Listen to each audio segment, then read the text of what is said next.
It was 1975 and the first affordable microprocessors became available, and Atari used this to their advantage.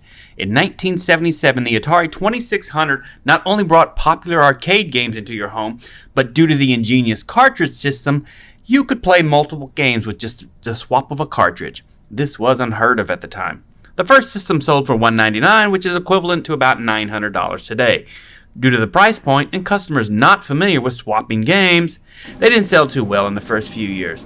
In 1979, it all changed mostly due to advertising and competition in planning the idea of these swappable games. They sold over 1 million consoles. Atari was hot. The company was inundated with money, and with all this income, they partied hard. Drugs and alcohol were quite common in the workplace. Back then, games were just made by a few programmers, sometimes even a single programmer. So there was no departments like today's games, so quality control was at a bare minimum. All decisions were made by just a few people.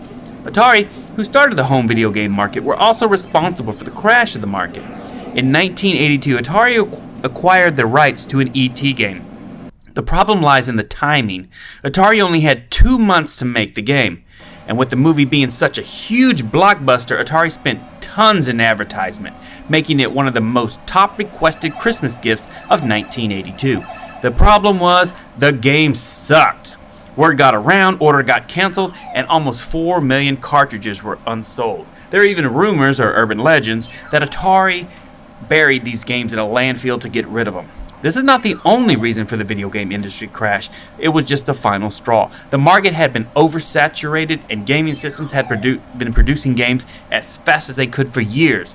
There was no way for a consumer to tell if a game was good or bad. Remember, no internet, and the game reviews were a brand new thing. Many people wasted money on trash games, and after E.T., they almost entirely quit spending on games. The public had no faith in game developers anymore.